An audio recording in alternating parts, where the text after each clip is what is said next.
Hamas ने cease fire समझौते के चीथड़े उड़ा दिए।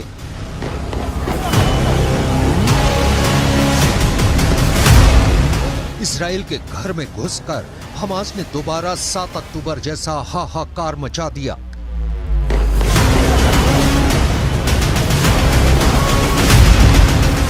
हमास के अंदर का हैवान जाग उठा और इजराइल बस हाथ मलता रह गया।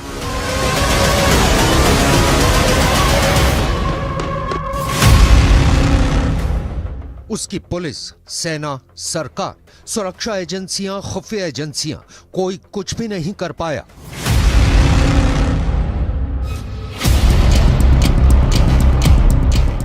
दिन शुरू ही हुआ था कि सुबह सुबह हमास के 2 लड़ाके गोला बारूद से भरी एक कार लेकर इजराइल के यरूशलेम के एक बस स्टैंड पर पहुंचे। वहां लोग बस के इंतजार में खड़े थे। तभी हमास के दोनों लड़ाके कार से उतरे और पिस्तौल और असॉल्ट राइफल से अंधाधुंध फायरिंग शुरू कर दी।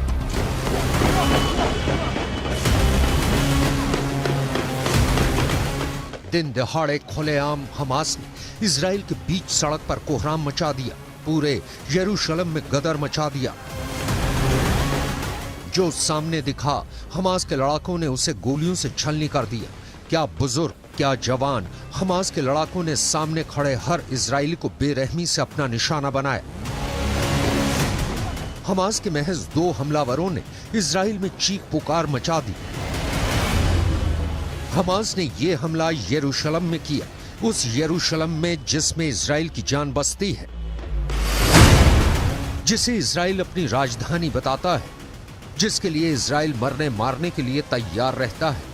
उस यरूशलेम शहर की ठीक एंट्री पर घुसकर हमास ने कत्लेआम मचा दिया।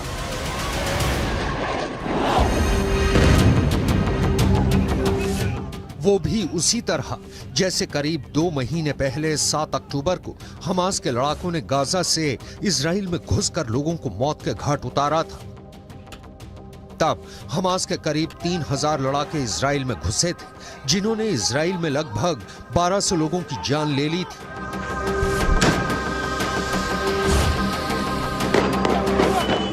मगर इस बार हमास ने अपने सिर्फ 2 लड़ाके भेजे, जिन्होंने इजराइल में 3 लोगों को मौत की नींद सुला दिया।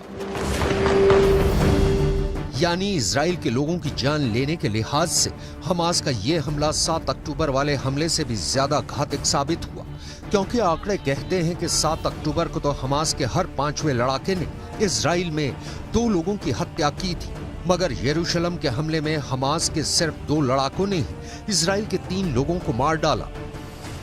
उन्होंने 73 साल की एक बुजुर्ग की हत्या की, 67 साल की एक महिला को मार डाला और 24 साल की एक जवान महिला भी हमास के हमले का शिकार हो गई।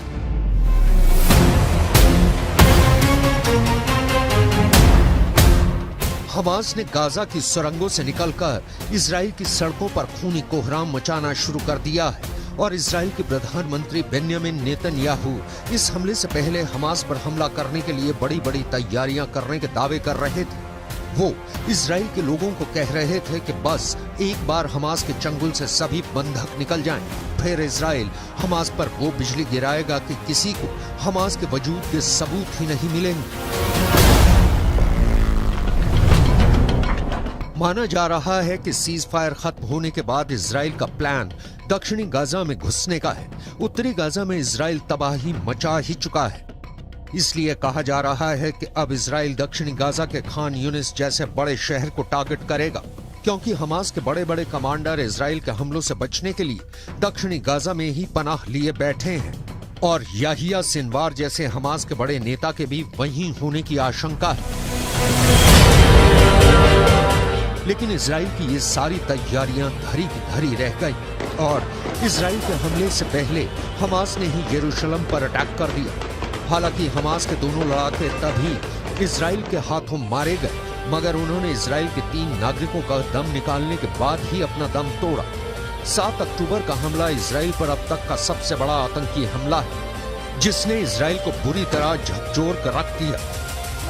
जिस इजराइल की ताकतवर सेना और जबरदस्त खुफिया तंत्र की पूरी दुनिया दाद देती है, उसे हमास के प्लान की भनक तक नहीं लगी।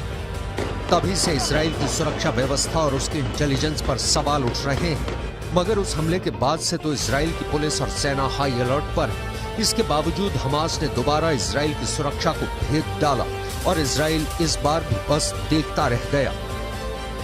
इजराइल गाजा में बनी सुरंगों में हमास के लड़ाकों को ढूंढ रहा है और खून के प्यासे हमास के लड़ाके प्रेत की तरह इजराइल की सड़कों पर घूम रहे हैं।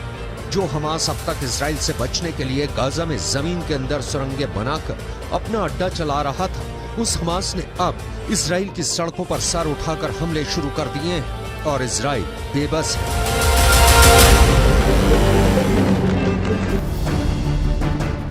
इजराइल बस सीज फायर की धूनी रमाने में लगा है। हमास की कैद से बंधकों को छुड़ाकर अपनी पीठ थपथपाने में लगा है, लेकिन वो अपने उन नागरिकों की ही हिफाजत नहीं कर पा रहा जो खुद इजराइल में मौजूद है। इजराइल हमास की कैद में रहे करीब 240 बंधकों की सुरक्षा की बात कर रहा है, उन्हें इजराइल लाने की बात कर रहा है और हमास इजराइल में घुसकर ही लोगों को मौत के घाट उतार रहा है। नेतन्याहू धमकी पर धमकी दिए जा रहे हैं कि उन्होंने भले ही सीज फायर किया है, लेकिन इजराइल की जंग खत्म नहीं हुई है। उसकी जंग जारी है और तब तक जारी रहेगी जब तक हमास मिट्टी में नहीं मिल जाता। אנחנו עושים כל מאמץ להחזיר את חטופינו ובסופו של דבר נחזיר את כולם. יש לנו 3 יעדים במלחמה הזאת: לחסל את החמאס, להחזיר את כל חטופינו. लेकिन हमास तो सीज फायर की फिराक में ही बैठा था। इजराइल सीज फायर में सुस्त पड़ गया, लेकिन हमास ने साजिशें बुनना बंद नहीं किया। वो इजराइल से बदला लेने की प्लानिंग में जुटा रहा। उल्टा इजराइल ने हमास के साथ सीज फायर एक दिन के लिए और बढ़ा दिया और सीज फायर बढ़ते ही हमास ने अपना रंग दिखा दिया। उसने बिल्कुल सोची समझी साजिश के तहत यरूशलेम पर धावा बोला और इजराइल की चूलें हिलाकर रख दी। यरूशलेम पर अटैक हमास की बहुत बड़ी कामयाबी है, ऐसी कामयाबी जो उसे 7 अक्टूबर को भी नहीं मिली थी।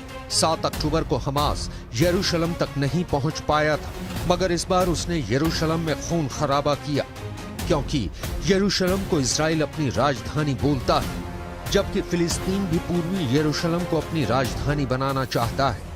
मगर इजराइल पूरे के पूरे यरूशलेम पर कब्जा किए बैठा है। इजराइल और फिलिस्तीन के बीच यरूशलेम विवाद की जड़ है, इसलिए हमास ने उसी यरूशलेम पर हमला किया और इजराइल को चेतावनी दे डाली कि उसके यरूशलेम पर राज के दिन अब लदने वाले हैं।